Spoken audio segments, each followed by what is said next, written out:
ನಮಸ್ಕಾರ ಸ್ನೇಹಿತರೆ, ಒಂದು ವಿಡಿಯೋ ಹಾಕ್ತೀನಿ, ನೋಡ್ಕೊ ಬನ್ನಿ. Not thinking, we are not thinking, man. Bro, it's alright, it's alright. We are not thinking. I know. I am so Nepali and I am Gorkha, but we are not thinking. Notice is not that job. It's not that job.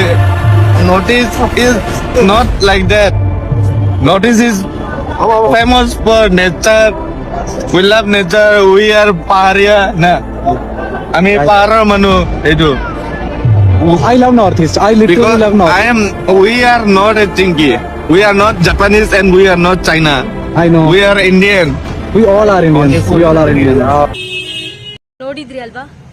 ಈ ಫೋಟೋದಲ್ಲಿರುವಂತಹ ಹುಡುಗನ ಹೆಸರು angel ಚಕ್ಮಾ ಅಂತ. 24 ವರ್ಷದವನು, ತ್ರಿಪುರದವನು ಮೂಲತಃ. ಈತ ಉತ್ತರಾಖಂಡ್ನಲ್ಲಿರುವಂತಹ ಡೆಹ್ರಾಡೂನ್ ನಲ್ಲಿ MBA ಪದವಿಯನ್ನ ಮಾಡ್ತಾ ಇರ್ತಾರೆ. ಹೀಗೆ ಮನೇಲಿ ಒಂದಷ್ಟು ರೇಷನ್ ಖಾಲಿಯಾಗಿದೆ, ಹಾಗೆ ಒಂದಷ್ಟು ತರಕಾರಿಗಳನ್ನು ತರಬೇಕು ಅಂತ ಮಾರ್ಕೆಟಿಗೆ ಹೋದಂತಹ ಸಂದರ್ಭದಲ್ಲಿ ಅಲ್ಲಿರುವಂತಹ 4-5 ಜನರ ಗುಂಪು ಈತನನ್ನ ನೋಡಿ, ಈತನ ಮುಖವನ್ನ ನೋಡಿ ಚೈನೀಸ್, ಮೋಮೋ, ಚಿಂಕಿ ಅಂತ ಎಲ್ಲ ಹಾಸ್ಯವನ್ನ ಮಾಡೋದಕ್ಕೆ ಆರಂಭ ಮಾಡುತ್ತೆ. ಇದಕ್ಕೆ ಆತ ಹುಡುಗ ಏಂಜಲ್ ಚಕ್ಮಾ ಇರ್ತಾನೆ, ರಿಯಾಕ್ಟ್ ಮಾಡ್ತಾನೆ. ರಿಯಾಕ್ಟ್ ಮಾಡಿದಂತಹ ಸಂದರ್ಭದಲ್ಲಿ ಈ ಪುಂಡ ಪೋಖ್ರಿಗಳ ಗುಂಪಿಗೆ ಪಿತ್ತ ನೆತ್ತಿಗೇರಿ ಆ ಹುಡುಗನ ಮೇಲೆ ಚಾಕುವನ್ನ ಹಿರಿತಾರೆ. ಈ ಘಟನೆ ನಡೆದಿರುವಂತದ್ದು ಡಿಸೆಂಬರ್ 9ನೇ ತಾರೀಕು. ಸುಮಾರು 17 ದಿನಗಳ ಕಾಲ, 16ರಿಂದ 17 ದಿನಗಳ ಕಾಲ ಐಸಿಯುನಲ್ಲಿ ಸಾವು ಬದುಕಿನ ಮಧ್ಯ ಹೋರಾಟ ಮಾಡಿ ಡಿಸೆಂಬರ್ 26ನೇ ತಾರೀಕು ಸಾವನ್ನಪ್ತಾರೆ. ಪ್ರಸ್ತುತ ದಿನದಲ್ಲಿ ಮನುಷ್ಯನನ್ನ ಕಾಪಾಡಬೇಕು, ಆದ್ರೆ ಮನುಷ್ಯತ್ವವನ್ನ ಕಳ್ಕೊಂಡು ಕ್ರೌರ್ಯತ್ವವನ್ನ ಮೆರಿತಾ ತನ್ನ ಕ್ರೂರತನವನ್ನ ತೋರಿಸ್ತಾ ಕೊಲ್ತಾ ಹೋಗ್ತಾ ಇದ್ದಾನೆ. ಎಲ್ಲಿ ಹೋಗ್ತಿದೆ ನಮ್ಮ ಸಮಾಜ? ಪ್ರೀತಿ ಬೆಳಿಬೇಕಾದ್ರೂ ನಡುವೆ ದ್ವೇಷ ಹೆಚ್ಚಾಗ್ತಾ ಇದೆ. ಎಲ್ಲ ಒಂದು ಅಂತ ಬದುಕಬೇಕಾಗಿರುವಂತಹ ಸಮಾಜದಲ್ಲಿ ಅಡ್ಡಗೋಡೆಯನ್ನ ಇಡ್ಲಾಗ್ತಿದೆ. ಈಗಲೂ ಕೂಡ ಪ್ರಸ್ತುತ ದಿನಗಳಲ್ಲಿ ಜಾತಿ, ಬಣ್ಣ, ಧರ್ಮ ಅನ್ನೋ ವ್ಯವಸ್ಥೆಯನ್ನ ಅಡ್ಡ ತರಲಾಗ್ತಾ ಇದೆ. ಒಬ್ರಿಗೊಬ್ರು ಕಿತ್ತಾಡ್ಕೊಂಡು ಸಾಯುವಂತಹ ಪರಿಸ್ಥಿತಿಗಳು ಹೆಚ್ಚಾಗ್ತಾ ಇದೆ. ಈ ಸಮಾಜದಲ್ಲಿ ಕಾನೂನು ಅನ್ನೋದು ಒಂದು ಸರಿ ಇದ್ದಿದ್ರೆ, ಇಂತಹ ಘಟನೆಗಳಿಗೆ ಕಠಿಣ ಕಾನೂನು ಕ್ರಮಗಳ ಜಾರಿಯಲ್ಲಿ ಇದ್ದಿದ್ರೆ ಆದ್ರೆ ಇನ್ನೊಬ್ಬ ಆ ತಪ್ಪು ಮಾಡೋದಕ್ಕೆ ಹೆದರುತ್ತಿದ್ದ. ಈಗ ಹೇಗೆ ಆದ್ರೂ ಬಿಡು, ಸಮಾಜದಲ್ಲಿ ನಮ್ಮ ಕಾನೂನು ವ್ಯವಸ್ಥೆ ಸರಿ ಇಲ್ಲ ಅನ್ನೋದನ್ನ ಅರ್ಥೈಸ್ಕೊಂಡಿರುವಂತಹ ಒಂದಷ್ಟು ಜನಗಳು ಇನ್ನು ತಪ್ಪು ಮೇಲೆ ತಪ್ಪು ಜಾಸ್ತಿ ಮಾಡ್ತಾನೆ ಹೋಗ್ತಿದ್ದಾರೆ. ಅದು ಯಾವತ್ತೂ ಕಡಿಮೆ ಆಗಲ್ಲ. ಇದು ಒಂದಷ್ಟು ಜನಗಳಿಗೆ ಲಾಭ ಅಷ್ಟೇ. ಇವತ್ತು ಅಂತಹ ವಿದ್ಯಾರ್ಥಿಯನ್ನ ಕೇವಲ ಇವರೇ ಕೆರಳಿಸ್ಕೊಂಡು ಹೋಗಿ ಇವರೇ ಕೊಂದು ಆ ಹುಡುಗನ ಸ್ಥಿತಿಯನ್ನ ಗಂಭೀರವಾಗಿ ಮಾಡಿ ಅನ್ಯಾಯವಾಗಿ ಜೀವ ತೆಗೆದುಬಿಟ್ರಲ್ಲ.